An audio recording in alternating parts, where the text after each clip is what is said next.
I'm Jukka Nevalainen from the cosmology department. My special field is high energy astrophysics and X-ray astronomy in particular. And I will give you some examples of working with the hot cosmic plasma related to my field.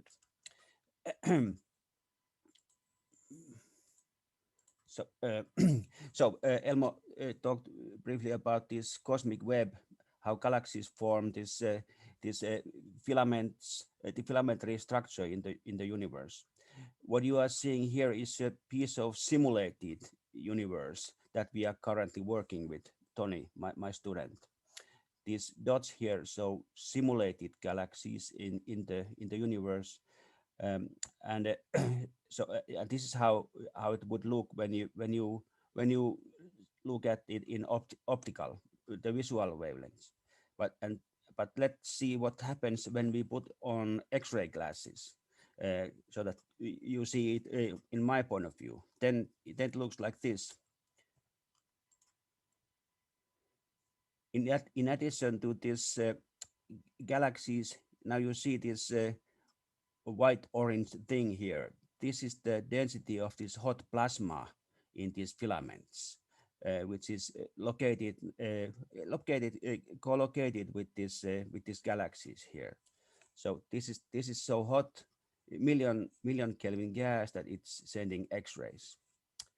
And the fact by eye we see that these galaxies and this hot gas, they are quite nicely, they fill the same volumes, the filaments, but we never quantified this, and this would be your job, to prove mathematically that these galaxies and this hot gas, that they are specially correlated.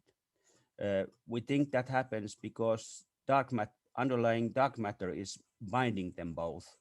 Dark matter is heating the gas to million Kelvin, and it also, the high density of dark matter makes these galaxies to be born here.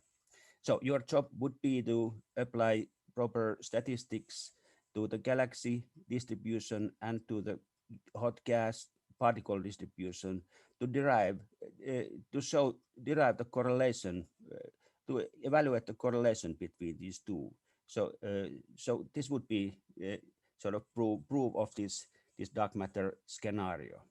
So this is a kind of, if you are inclined to statistical analysis, this would be job for you. Then we can do different. You could do different kind of stuff. This is the density profile of this hot plasma that Tony did. In x-axis, you see the distance from the filament spine. In y-axis, you see the density of this gas.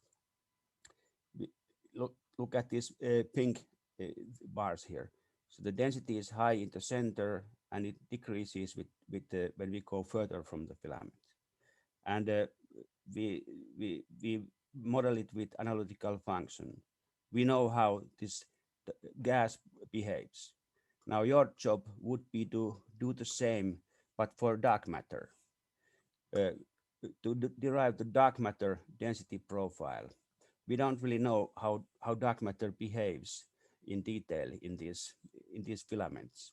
This way, you could derive the dark matter behavior, and then the interesting thing is to compare with how it behaves compared to the gas, because gas and dark matter, they are very different things. So I would expect that they are not one-to-one, but for example, I think dark matter might be more centrally concentrated. By deriving the dark matter profile, comparing with dark matter, we could understand how these things work in filaments.